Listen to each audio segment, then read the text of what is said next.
Hola, muy buenas tardes a todas. Mi nombre es Maribel Mella Guzmán. Yo soy magíster en bioética, trabajo actualmente en el Departamento de Promoción de Salud de la Mujer y el Recién Nacido de la Universidad de Chile y estoy muy complacida de poder compartir con ustedes esta sesión denominada Introducción a la Bioética y Principios Bioéticos en el contexto del Diplomado de Salud Sexual y Salud Reproductiva para enfermeras de atención primaria. Antes de iniciar con los contenidos propiamente tal, me gustaría que destináramos esta sesión para analizar algunos de los aspectos bioéticos relacionados con la prestación de calidad en salud materna. Y para ello me gustaría que en algún minuto que tuvieran posterior a esta clase o, o internamente pudieran hacerse estas siguientes preguntas. ¿Qué es la bioética y qué importancia puede tener? ¿Han tenido relación con este contenido? Em, ¿Qué relevancia creen que puede tener para el ejercicio profesional? Em, ¿Por qué ha surgido este término? ¿Es importante que esté presente en el desempeño profesional de las personas que nos dedicamos a salud? ¿Y qué relación puede tener directamente con lo que nosotros hacemos en nuestro quehacer diario, em, en las prestaciones en las cuales nos vemos, nos desempeñamos? ¿Qué, qué importancia puede tener entonces la bioética en estos sentidos? Me gustaría que reflexionáramos sobre esto un par de minutos o al finalizar la sesión o de forma interna hacerse este tipo de cuestionamientos. Si bien la bioética es una rama, o la ética médica más bien dicho, es una rama que tiene muchísimos años de antigüedad, que data ya de los antiguos griegos y quizás muchísimo antes, la bioética en sí como término es bastante actual, es bastante moderno, por decirlo de alguna manera. Se le atribuye al médico Van Resenberg-Potter, que en 1970 escribe un libro denominado Bioética, un puente hacia el futuro. Y lo que él entonces postula, ¿cierto? Utilizando este término que lo acoge de alguien que lo había enunciado anteriormente, es cómo la bioética nos permite hacer puentes de diálogo entre distintas disciplinas para enfrentar o para dar respuesta o para poder discutir los temas particularmente médicos o de las ciencias médicas, de la investigación médica que estaban surgiendo en aquella época o que habían surgido ya anteriormente y en definitiva darles un marco de discusión, un espacio de discusión. Entonces, acá se nos plantea, ¿cierto?, que la bioética surge como una disciplina, surge como una instancia aplicada que nos permite entonces pensar en la supervivencia humana. Y como les comentaba, establecer puentes entre ideas sociales ya existentes y orientaciones anticipadas. La bioética siempre, cuando uno entra en discusiones bioéticas propiamente tal, siempre se encuentra em, que el conjunto de personas que constituyen esta discusión son de distintas ramas, desde personas que representan a la medicina, personas que representan a la filosofía, a la sociología, a la comunidad, a las ciencias del derecho, etc. Y la función entonces de esta bioética sería generar estos nexos para de forma de transformar o de construir, ¿cierto? Los espacios que permitan entre las distintas especialidades poder dialogar. Y dialogar respecto de los distintos temas que están aconteciendo tanto en investigación como en medicina, em, para desarrollar entonces una bioética más profunda, una bioética que también se denomina global, que considere en definitiva el bienestar del ser humano integralmente y en su contexto también interactivo, es decir, también con respeto a la naturaleza, con respeto al medio. Otros personajes importantes de este de este campo, perdón, van masificando entonces el uso de este término, así como André Helgers, quien toma este término y el cual le hace profundo sentido y por lo tanto lo empieza a aplicar a los distintos ámbitos de la discusión en aspectos que tienen que ver con los conflictos éticos que presentan las ciencias de la salud, las ciencias del medio. En 1971, este médico funda el Centro de Investigación en Bioética en Washington, el Kennedy Institute of Ethics, que está vinculado hoy día a la Universidad de Georgetown. y que se constituye como un importante centro de estudios bioéticos. La bioética entonces se va haciendo una disciplina mucho más sustancial y muchos autores van, ¿cierto?, acogiéndose a este espacio que les permite un diálogo interdisciplinario y alimentarse entonces desde otras visiones.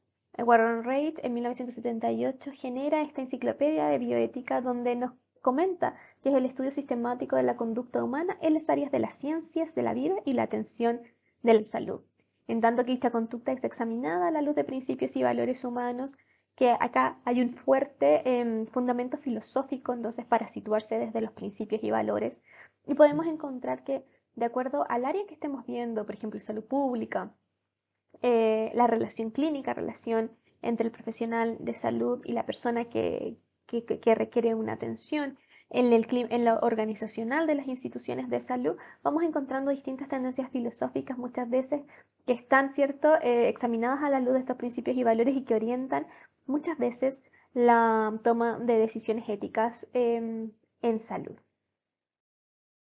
En esta enciclopedia se define bioética como un término compuesto derivado de las palabras griegas bios, que significaría vida, y ética, que significaría ética, y puede ser definida entonces como el estudio sistemático de las dimensiones morales, incluyendo las visiones, decisiones, conductas y políticas morales de las ciencias de la vida y la atención de la salud, empleando una variedad de metodologías éticas en contextos interdisciplinarios. Yo creo que una de las grandes riquezas que tiene el espacio de la bioética, la disciplina de la bioética, es permitir y generar estos encuentros que nutren a las disciplinas de alguna manera y que permiten tener una visión más amplia para poder entonces orientar la toma de decisiones éticas, porque a veces nos encontramos con decisiones éticas que son muy profundas. Basta ver, por ejemplo, lo que pasó en la pandemia, que donde los gobiernos, por ejemplo, tuvieron que tomar decisiones en torno a la salud pública que tenían evidentemente un componente ético, o los sistemas de salud que tuvieron que también tomar decisiones respecto de esto y que tenían también un componente ético. A eso nos referimos entonces em, con estas dimensiones, ¿cierto? Con estos espacios donde la ética también juega con la vida o se entremezcla con la vida. Pero la bioética es este espacio que nos permite el diálogo interdisciplinario. Entonces, ¿cuáles han sido las causas del surgimiento de la bioética? Como les comentaba, es importante hacer esta distinción. La ética médica es muy antigua. Ya tenemos, ¿cierto?, desde Hipócrates y el juramento hipocrático, los primeros vestigios concretos de cómo se fue materializando el término de la ética médica. Sin embargo, el surgimiento de la bioética es un poco más reciente porque también tiene que ver con cosas que enfrenta el mundo moderno, que son propias del mundo moderno y son nuevas también. Y en esto tiene relación con, por ejemplo, con un carácter más científico de la medicina. ¿Y qué queremos decir con eso? Que aquí se ponen en juego también todos los aspectos de la evolución de las tecnologías, cómo éstas impactan en la vida de las personas mediante instrumentación o mediante nuevas metódicas que permiten, por ejemplo, reanimar después de un paro cardíaco o generar una hemodiálisis, etc. Entonces, hay tecnologías que están, hay tecnologías que están en juego y además hay mucha investigación en torno a la medicina, a los nuevos adelantos, y eso también coloca, ¿cierto?, en tela de juicio ciertos aspectos éticos, ciertos aspectos morales, en torno a cómo entonces hacemos llegar los recursos a las personas, cómo probamos muchas de estas metodologías previo a utilizarlas en amplias poblaciones, etc. También la socialización de la atención en salud también ha cambiado la forma en que las personas perciben la atención en salud y están demandando y están exigiendo nuevos procederes en torno a esto. Y eso también ha colocado en jaque a la medicina, en particular a la obstetricia y a la ginecología, donde nos encontramos con una población, ¿cierto?, que interacciona con las personas de la salud de una manera muy distinta a como era antes. Y nosotras como profesionales de la salud tenemos que responder también a estas necesidades desde ciertos enfoques, o tenemos que tener claro finalmente cuáles son nuestros enfoques de respuesta y entonces cómo prestamos un servicio finalmente, porque la atención de salud es un servicio, de la mejor manera posible a las mujeres, a sus hijos e hijas, a sus familias. Tenemos ahí una imagen de la lección de anatomía del profesor Tulp, que es un cuadro muy conocido de Rembrandt, y ya nos encontramos que también esa forma de relacionarse entre los profesionales de la salud y también con las personas ha ido cambiando. Y ya tenemos otros estándares en relación a esta forma de interactuar. Acá podemos ver otros ejemplos de, ¿cierto? También de que son causas del surgimiento de la bioética, y entre ellos el trato del ser humano, ¿ya? Pero un trato bien amplio, lo estamos hablando desde no solamente la interacción profesional o prestador de salud, persona, sino que también lo estamos hablando desde un ámbito mucho más global, donde lo que no mencionábamos antes, la investigación con seres humanos ha tenido graves falencias bioéticas, y que por lo tanto condicionan que nosotros estemos hablando de cierta manera de este tema hoy en día. Los enfrentamientos a nuevas circunstancias que nos han puesto en jaque las tecnologías que se pueden utilizar en salud, como por ejemplo prolongar la vida humana de una manera indeterminada muchas veces, como fue el caso de Karen Ann, que ya estaba en estado vegetativo por muchísimos años, y cierto, fue un caso que se llevó a la justicia norteamericana debido a que sus familiares querían desconectarla, y se inició entonces, cierto, este, este tema, este debate.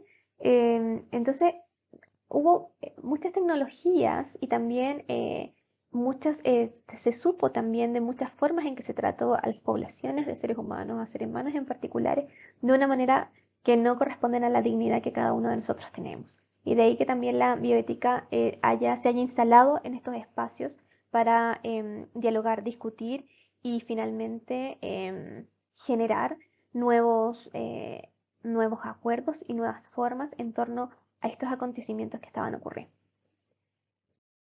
Entonces, para ir redondeando esta primera parte, vamos a tener que la ética médica o ética biomédica podemos comprenderla, ¿cierto?, como la ética del profesional, o la médica en su sentido más restringido, tratándose entonces de la denominada ética deontológica, es decir, el deber ser profesional, cómo nos relacionamos entonces con las personas, con nosotros mismos, con nuestro gremio, con nuestro medio, y entonces generamos las prestaciones en salud. ¿Cierto? Esto incluye el conjunto de normas que establecen los profesionales de la salud, en los que rigen sus modelos de conducta. Todas las profesiones tienen ciertos estándares de conducta, modelos de conducta que nos hacen distintivos, y que también nos dan un ethos, que también nos dan un sentido en nuestro actuar. Y a eso de la ética médica se refiere más particularmente. La reflexión bioética en el terreno de la relación médico-persona o profesional de salud persona, ¿cierto? Es uno de los aspectos que toca o que discute esta ética médica o biomédica. Por otra parte, la bioética general ocurre en un plano superior al de las relaciones médico-persona o profesional de salud persona, interesándose en las decisiones sobre la moral pública, la población, medio ambiente e investigación científica y tecnológica. En la eticidad de la atención de la salud se interesa en las políticas de la micro y macroasignación de los recursos. Esos son como los intereses de esta bioética general. Y por el otro lado, la bioética especial tiene que ver con la intervención biotécnica en la vida humana desde el nacimiento hasta hasta la muerte. ¿Ya? Entonces podemos ver esos aspectos distintivos en estos tipos de especialización de la bioética, porque evidentemente las discusiones se van muchas veces sectorizando de acuerdo a lo que se esté discutiendo. Acá les dejo una bibliografía utilizada para esta primera parte de la clase, para que la puedan revisar si es de su interés, o la puedan consultar en caso de que haya quedado alguna duda respecto de ella. Vamos a seguir ahora con una segunda parte de la clase que se denomina principios bioéticos y para ello también me gustaría plantearles algunas preguntas para que las reflexionen, si tienen la oportunidad de discutirles con su compañera o en su foro interno. Y quisiera consultarles o que reflexionemos respecto de qué y cuáles son los principios bioéticos, para qué sirven estos principios y si los conocemos o sabemos de qué sirve o tenemos alguna idea respecto de ello, cómo se podrían aplicar en nuestro ejercicio profesional. Hay varios modelos metodológicos en bioética para pensar la bioética, para resolver conflictos bioéticos. Dentro de los principales encontramos el modelo principialista, también tenemos el pragmático utilitarista. Este último es el que considera que debe producir el mayor bien posible para el mayor número de personas, por lo que aquí es necesario entonces considerar las consecuencias de la acción en base a la relación costo-beneficio. Es un modelo muy utilizado en salud pública, a veces muy pertinente para las decisiones éticas poblacionales en salud y es bastante utilizado en ese sentido. También tenemos un modelo personalista que parte de que el hombre tiene dignidad desde la concepción. El término persona se entiende no solo como subjetividad, sino fundamentalmente como un valor ontológico, es decir, por sí mismo y trascendente. Tenemos modelos sociológicos, ¿cierto?, que consideran a la sociedad en su evolución, produce y cambia valores y normas que son fundamentales para su desarrollo. Entonces esta es también una bioética más contextual en ese sentido. De la misma manera que los seres vivos en su evolución biológica han desarrollado ciertos órganos con la finalidad de que cumplan función, en definitiva mejorar su propia especie. Y por lo tanto nos interpela a decir que muchos de los valores que quizás fueron predominantes en algún minuto, hoy en día pueden serlo o no serlo, o quizás no para todas las poblaciones, y entonces cómo afrontamos ese tipo de conflictos. Modelo subjetivista o liberal radical, donde predomina el subjetivismo moral, ¿cierto? Donde entonces, en definitiva la amplitud de miradas es mucho más amplia y los universales éticos son mucho más cuestionados. La propuesta principal es que la moral no se puede fundamentar ni en los hechos ni en los valores objetivos o trascendentes, sino solo en la opción autónoma de los sujetos, ¿cierto? Esta es una visión mucho más radical en ese sentido, tal como lo dice su nombre. Pero lo que quiero rescatar de esta diapositiva es principalmente el modelo principialista. ¿Y por qué? Porque es un modelo que trascendió muchísimo a la bioética latinoamericana y del Caribe. Es bastante occidental. De hecho, hay un modelo principialista que es más bien estadounidense, que es el que nosotros utilizamos más, y otro que es más bien europeo, donde se consideran otro tipo de principios. Pero sin duda, el modelo principialista marca un antes y un después en, en el entendimiento de la ética, especialmente de esta ética aplicada en el día a día. Entonces, y también para éticas donde hay que decidir a nivel poblacional. Entonces el modelo principialista surge también en los 70 en los Estados Unidos y particularmente con el informe Belmont. El informe Belmont es un informe de reacción ante atropellos que se habían cometido en investigación con seres humanos en investigación con seres humanos con finalidad médica, donde se enunciaron tres principios, pero después este informe es tomado y se genera un cuarto principio en relación a los mismos. Y entonces aquí se nos muestran cuatro principios fundamentales. El principio de la autonomía, que es la capacidad que tienen las personas de tomar decisiones sobre sí mismas. El principio de beneficencia, que se refiere a hacer el bien a ultranza, es decir, siempre nuestro foco es el bien. El principio de no maleficencia, ¿cierto?, que se agrega entonces, y que expresa que como dice el dicho, primum non nocere, o sea, lo primero es no hacer daño, y por lo tanto expresa que no se puede dañar, ¿cierto?, de una forma voluntaria o premeditada. Y el principio de justicia que es, o que releva que todos los seres humanos tienen el mismo derecho a ser tratados igual y por lo tanto tienen también el mismo derecho a acceso, por ejemplo. Y estos principios han guiado muchísimo la discusión bioética de nuestra región y siguen también, a pesar de que quizás quedan insuficientes en algunos sentidos y es necesario incorporar nuevas miradas, no se restan de los diálogos bioéticos y de los conflictos que hoy en día atraviesa en la prestación de salud, en las decisiones en salud, etc.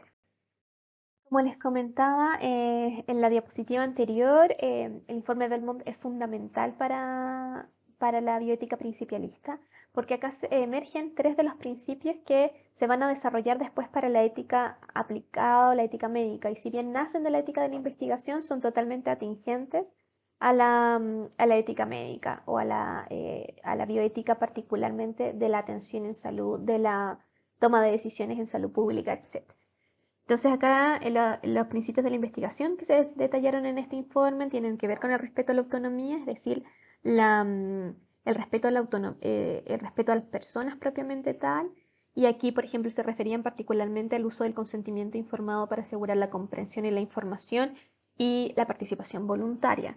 La beneficencia, donde ellos colocan de relieve que finalmente los riesgos predecibles deben ser proporcionales o inferiores a los beneficios posibles. Y el principio de justicia, ¿cierto? Que en la selección de los participantes y en la publicación de los resultados, o sea, cómo realmente seleccionamos o cómo realmente hacemos que estas investigaciones lleguen a las personas y que realmente representen a la población, que no se queden solamente en un sector, que es, por ejemplo, uno de los problemas que atraviesa hoy en día la investigación científica con respecto a las conclusiones para las mujeres, debido a las características de las mujeres, la gestación, el periodo reproductivo, etcétera. A veces muy poca la investigación que se hace y se extrapolan resultados realizados en población más bien masculina a esta población y se trata de ajustar según algunos parámetros biológicos. Sin embargo, hemos visto de que esto no necesariamente es una buena práctica o no necesariamente representa realmente el beneficio y la necesidad que esta población tiene. Entonces, pero ya en ese entonces, en 1978, este informe nos revela estos principios que son tomados por la ética, por una ética más médica, ¿cierto? Para ser también plasmados a ese nivel. En esta diapositiva podemos observar a Bucham y Childress, que son los padres del principialismo estadounidense.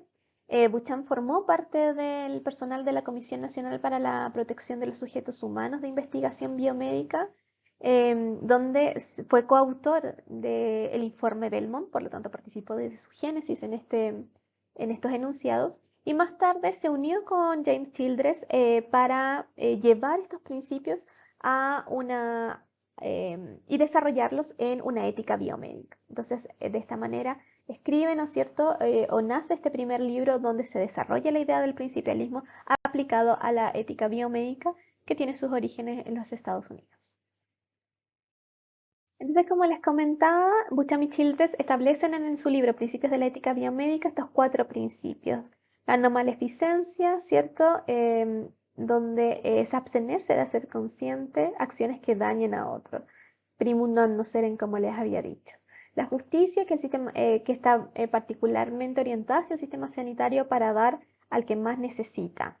Los autores entienden que la justicia es el tratamiento equitativo y apropiado a la luz de lo que es debido a una persona.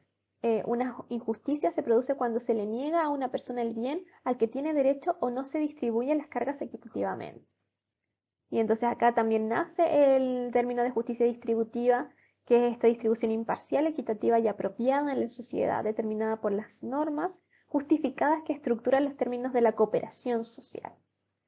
Enuncian, ¿cierto?, el principio de beneficencia, ¿cierto?, que es beneficiar a todas las personas y que consiste en prevenir el daño, eliminarlo y hacer el bien. Mientras que la no maleficencia implica la ausencia de acción. La beneficencia incluye la acción siempre. La autonomía, como habíamos comentado anteriormente, es la capacidad entonces que van a tener las personas de obrar según sus fines y bajo su deliberación. Un individuo autónomo es el que actúa libremente de acuerdo con un plan autoescogido. La libertad entendida como la independencia de influencias que controlen la agencia de las personas o su capacidad y que evidentemente respeta, ¿cierto?, a las personas al reconocer este derecho.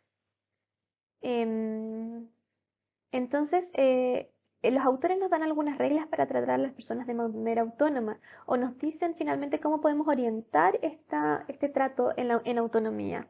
Y nos comentan de que siempre es importante que haya una información que sea verídica y completa. que se respete la privacidad del otro, que se proteja la confidencialidad de la información, que siempre se obtengan consentimiento para las intervenciones con las personas. Ya ninguna persona podría ser sometida a una intervención sin que comprenda en qué consiste esa intervención, para qué sirve y cuál es su finalidad y que esté de acuerdo con ello. Em, y cuando se lo pillan, según los autores, es esta capacidad de ayudar a la toma de decisiones. A mi juicio, la mejor forma de ayudar a la toma de decisiones es acompañar a las personas en sus procesos propios de toma de decisiones. Y el acompañamiento se da resolviendo dudas, explicando paso a paso, asegurándose que la persona está comprendiendo, porque muchas veces en los profesionales de la salud utilizamos términos que son muy academicistas, muy técnicos, creemos que nos vamos a entender y la verdad es que no lo estamos haciendo. Entonces no solamente basta con informar, sino que también con asegurarnos que hay una comprensión de lo que se está informando y que esa comprensión permite a las personas em, tomar decisiones de forma autónoma. La autonomía no tiene que ver con tomar decisiones sola o solo. La autonomía tiene que ver con tomar decisiones de una forma consciente, comprendida a través de la capacidad que cada uno de nosotros tiene. Y para ello, el acompañamiento y la información son fundamentales. A continuación, en esta diapositiva nos vemos a Diego Gracia, que es un biotecista español muy reconocido que también ha influenciado mucho el uso del principialismo. Él postula un principialismo jerarquizado, es decir, una ética de mínimos o pública y una ética de máximos o privada. Entonces, la ética de mínimos, él dice que es aquello que es la base, que debe ser la base de cualquier tipo de decisión ética. Y ante conflictos bioéticos siempre hay que priorizar que la ética de mínimos esté resguardada. Y la ética de mínimos está constituida por la no maleficencia y la justicia. Y la ética de máximos, que es una ética más privada, ya sería, o como una ética más individual, por decirlo de alguna forma, sería los principios de beneficencia y autonomía. Entonces, este autor nos dice que en un conflicto entre los principios ha de jerarquizarse los mínimos, que son los que posibilitan, ¿cierto?, que los máximos se puedan dar. Es por eso que ante un conflicto bioético siempre hay que resguardar que estos mínimos estén realmente protegidos, por decirlo de alguna manera, para que eventualmente los máximos también puedan manifestarse. ¿Ya? Entonces, en esta ética de máximos o privada, la beneficencia y la autonomía son principios que se explican desde la referencia a un sujeto, portador de un sistema de creencias, desde el cual define su proyecto vital y conforme al cual determina los bienes que le permiten llevarlo a cabo. En este ámbito privado, entonces, en el que nadie puede ni debe interferir, se refiere a los máximos, ¿ya? Por eso decíamos que era algo más individual y por eso la autonomía está situada en este apartado. La ética de mínimos, por otro lado, que son la maleficencia la no maleficencia y la justicia, se refiere más bien a aquellos elementos que aseguran la supervivencia, como base para la posterior toma de decisiones de carácter personal. El principio de no maleficencia asegura la vida de los individuos, mientras que el principio de justicia es la garantía de un trato igualitario en el acceso a aquellos bienes o servicios que permiten el desarrollo de una sociedad y a la persona. Por lo tanto, ese es el fundamento de por qué Diego Gracia nos dice que existen estos mínimos em, y que ellos facultan, ¿cierto?, la posibilidad de los máximos. Y esa ha sido la presentación de esta primera parte de los aspectos de la bioética y los principios bioéticos. Espero que haya sido de su interés. Muchísimas gracias por su atención.